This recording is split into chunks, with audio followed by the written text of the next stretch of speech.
ایک حکایت ہے کہ ایک نیک سیرت عورت نے جب اپنے بیٹے کا نکاح کیا تو اس کے لیے کچھ نصیحتیں کیں جو کہ سونے کے قلم سے لکھنے کے قابل ہیں۔ وہ کہتی تھیں کہ اے میرے پیارے بیٹے، یاد رکھنا کوئی ہمارے کھانے کا محتاج نہیں ہوتا، وہ 2 وقت کی روٹی بآسانی کھا لیتا ہے۔ کوئی ہمارے پیسے کا بھوکا نہیں ہوتا، بیوی رکھیل یا ملازمہ نہیں، جو چاہے اس کے ساتھ سلوک کرو وہ گوارا کر لے گی۔ اللہ پاک نے قانون رکھا ہے، اگر مرد عورت کی توہین کرتا رہے تو عورت مرد کو چھوڑ کر آزاد ہونا چاہے تو اس کو کوئی گناہ نہیں۔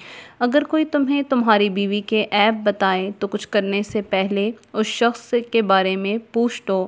کسی کو کھیلنے نہ دو اور نہ خود کھیلو، وہ کوئی کھلونا نہیں، اللہ نے اس کو حلال کر کے تمہارے حوالے کیا ہے، وہ جب چاہے اس کو تمہارے اوپر حرام کر کے کسی دوسرے کے لیے حلال کر سکتا ہے۔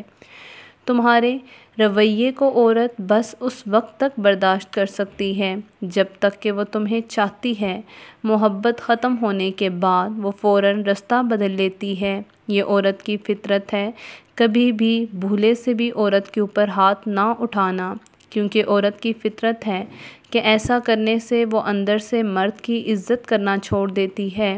کبھی بیوی کو احساس کمتری کا شکار کرنے کے لیے اپنے بچوں کو اس کے آگے نہ کرنا، ورنہ یہ بچے آگے جا کر تجھے ذلیل کر دیں گے اور تو بس دیکھتا ہی رہ جائے گا، کیونکہ ایک ماں ہی بچے کو سکھاتی ہے کہ کس کے ساتھ کیسے بات کرنی ہے۔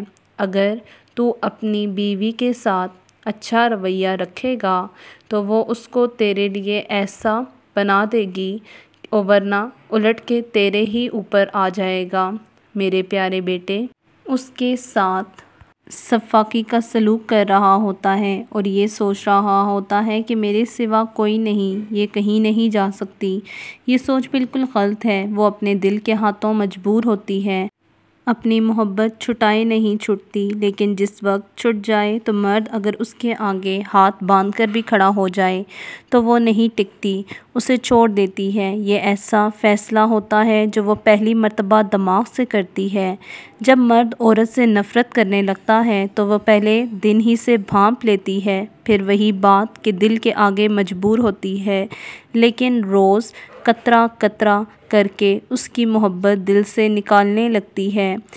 پھر مرد نے بھی اس شدت سے عورت کو اپنے دل سے نہ نکالا ہوگا جس شدت سے وہ مرد کو اپنی زندگی سے نکال دیتی ہے۔